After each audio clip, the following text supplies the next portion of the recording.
المدثر نام۔ پہلی ہی آیت کے لفظ المدثر کو اس سورہ کا نام قرار دیا گیا ہے۔ یہ بھی صرف نام ہے، مضامین کا عنوان نہیں ہے۔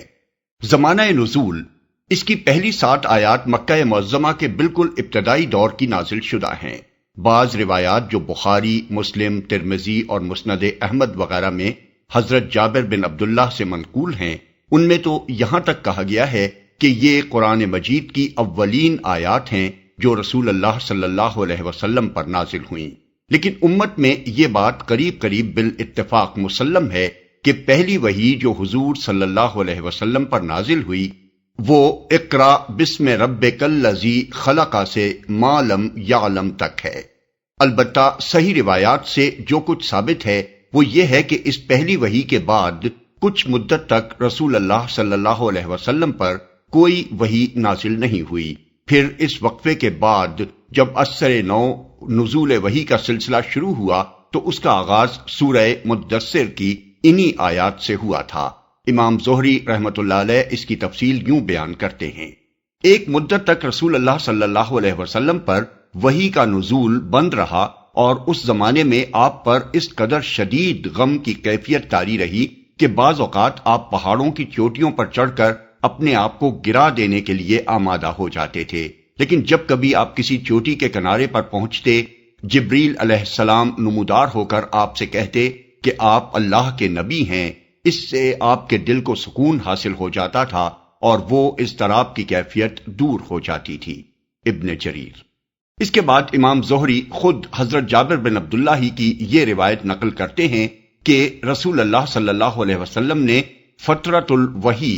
یعنی وحی بند رہنے کے زمانے کا ذکر کرتے ہوئے بیان فرمایا: ایک روز میں راستے سے گزر رہا تھا، یکا یک میں نے آسمان سے ایک آواز سنی، سر اٹھایا تو دیکھا کہ وہی فرشتہ جو غار حرا میں میرے پاس آیا تھا آسمان اور زمین کے درمیان ایک کرسی پر بیٹھا ہوا ہے۔ میں یہ دیکھ کر سخت دہشت زدہ ہو گیا اور گھر پہنچ کر میں نے کہا مجھے اڑاؤ، مجھے اڑاؤ۔ چنانچہ گھر والوں نے مجھ پر لحاف یا کمبل اڑا دیا۔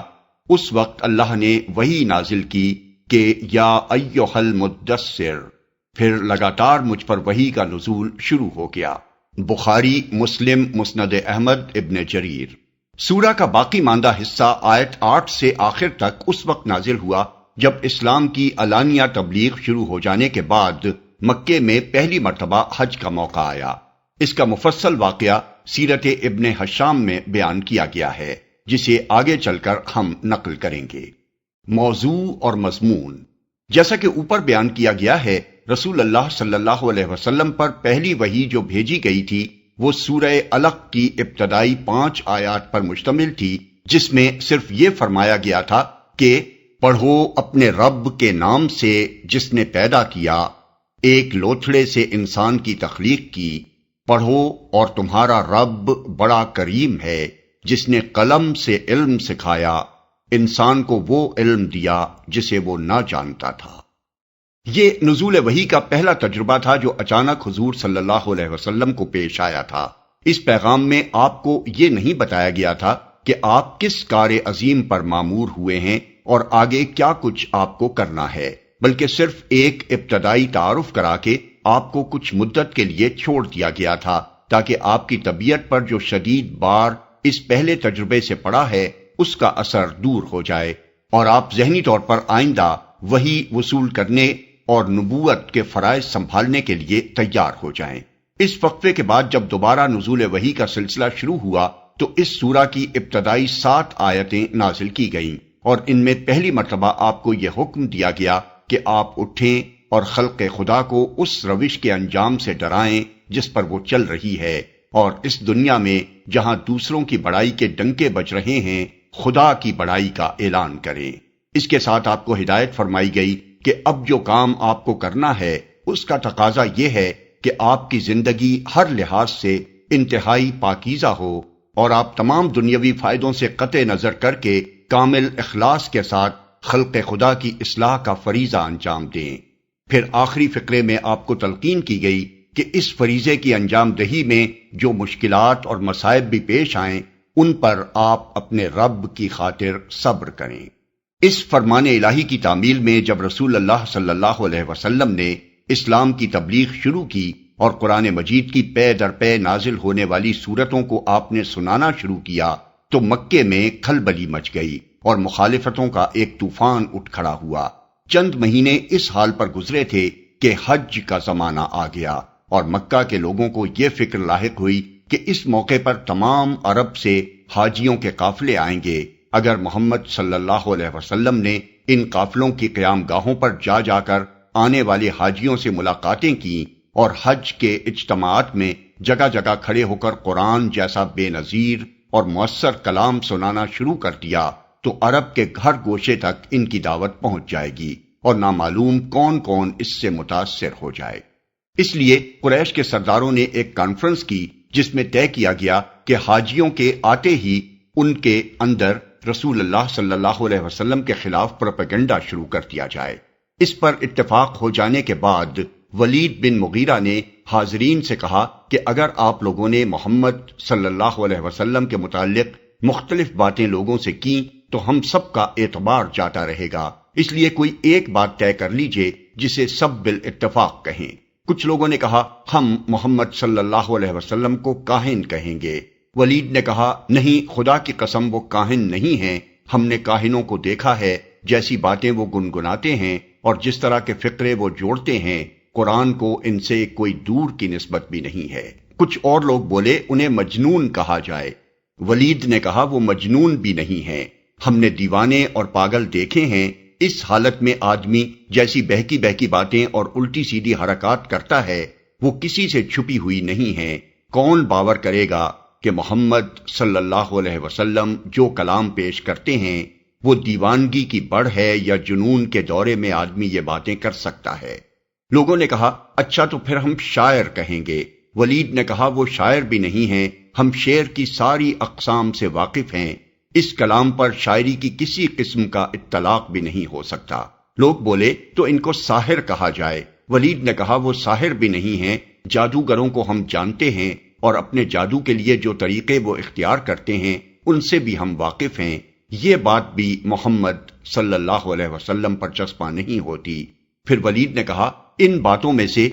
جو بات بھی تم کرو گے لوگ اس کو ناروا الزام سمجھیں گے۔ خدا کی قسم اس کلام میں بڑی حلاوت ہے، اس کی جڑ بڑی گہری اور اس کی ڈالیاں بڑی ثمردار ہیں۔ اس پر ابو جہل ولید کے سر ہو گیا اور اس نے کہا تمہاری قوم تم سے راضی نہ ہوگی جب تک تم محمد صلی اللہ علیہ وسلم کے بارے میں کوئی بات نہ کہو۔ اس نے کہا اچھا مجھے سوچ لینے دو۔ پھر سوچ سوچ کر بولا قریب ترین بات جو کہی جا سکتی ہے وہ یہ ہے کہ تم عرب کے لوگوں سے کہو یہ شخص جادوگر ہے، یہ ایسا کلام پیش کر رہا ہے جو آدمی کو اس کے باپ، بھائی، بیوی، بچوں اور سارے خاندان سے جدا کر دیتا ہے۔ ولید کی اس بات کو سب نے قبول کر لیا۔ پھر ایک منصوبے کے مطابق حج کے زمانے میں قریش کے وفود حاجیوں کے درمیان پھیل گئے اور انہوں نے آنے والے زائرین کو خبردار کرنا شروع کیا کہ یہاں ایک ایسا شخص اٹھ کھڑا ہوا ہے جو بڑا جادوگر ہے اور اس کا جادو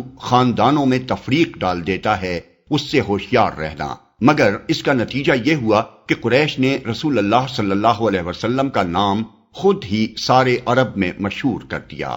سیرت ابن ہشام جلد اول صفحہ 288 289 اس قصے کا یہ حصہ کہ ابو جہل کے اصرار پر ولید نے یہ بات کہی اکرمہ کی روایت سے ابن جریر نے اپنی تفسیر میں نقل کیا ہے۔ یہی واقعہ جس پر اس سورہ کے دوسرے حصے میں تبصرہ کیا گیا ہے اس کے مضامین کی ترتیب یہ ہے۔ آیت 8 سے 10 تک منکرین حق کو خبردار کیا گیا ہے کہ آج جو کچھ وہ کر رہے ہیں اس کا برا انجام وہ قیامت کے روز دیکھ لیں گے۔ آیت 11 سے 26 تک ولید بن مغیرہ کا نام لیے بغیر یہ بتایا گیا ہے کہ اللہ تعالیٰ نے اس شخص کو کیا کچھ نعمتیں دی تھیں اور ان کا جواب اس نے کیسی حق دشمنی کے ساتھ دیا ہے۔ اس سلسلے میں اس کی ذہنی کشمکش کی پوری تصویر کھینچ دی گئی ہے کہ ایک طرف دل میں وہ محمد صلی اللہ علیہ وسلم اور قرآن کی صداقت کا قائل ہو چکا تھا، مگر دوسری طرف اپنی قوم میں اپنی ریاست و وجاہت کو بھی خطرے میں نہ ڈالنا چاہتا تھا۔ اس لیے نہ صرف یہ کہ وہ ایمان لانے سے باز رہا بلکہ کافی دیر تک اپنے ضمیر سے لڑنے جھگڑنے کے بعد آخر کار یہ بات بنا کر لایا کہ خلق خدا کو اس کلام پر ایمان لانے سے باز رکھنے کے لیے اسے جادو قرار دینا چاہیے۔ اس کی اس صریح بدباطنی کو بے نقاب کر کے فرمایا گیا ہے کہ اپنے اس کرتوت کے بعد بھی یہ شخص چاہتا ہے کہ اسے مزید انعامات سے نوازا جائے، حالانکہ اب یہ انعام کا نہیں بلکہ دوزخ کا سزاوار ہو چکا ہے۔ اس کے بعد آیت 27 سے 48 تک دوزخ کی ہولناکیوں کا ذکر کیا گیا ہے اور یہ بتایا گیا ہے کہ کس اخلاق اور کردار کے لوگ اس کے مستحق ہیں۔ پھر آیات 49 تا 53 میں کفار کے مرض کی اصل جڑ بتا دی گئی ہے کہ وہ چونکہ آخرت سے بے خوف ہیں اور اسی دنیا کی زندگی کو سب کچھ سمجھتے ہیں، اس لیے وہ قرآن سے اس طرح بھاگتے ہیں جیسے شیر سے ڈر کر جنگلی گدھے بھاگے جا رہے ہوں، اور ایمان لانے کے لیے طرح طرح کی غیر معقول شرطیں پیش کرتے ہیں، حالانکہ خواہ ان کی کوئی شرط بھی پوری کر دی جائے، انکار آخرت کے ساتھ وہ ایمان کی راہ پر ایک قدم بھی نہیں بڑھ سکتے۔ آخر میں صاف صاف فرما دیا گیا ہے کہ خدا کو کسی کے ایمان کی کوئی ضرورت نہیں پڑ گئی کہ وہ اس کی شرطیں پوری کرتا پھرے۔ قرآن ایک عام نصیحت ہے جو سب کے سامنے پیش کر دی گئی ہے، اب جس کا جی چاہے اس کو قبول کر لے۔ خدا اس کا مستحق ہے کہ لوگ اس کی نافرمانی سے ڈریں، اور اسی کی یہ شان ہے کہ جو شخص بھی تقوی اور خدا ترسی کا رویہ اختیار کرے اسے وہ معاف کر دیتا ہے، خواہ وہ پہلے کتنی ہی نافرمانیاں کر چکا ہو۔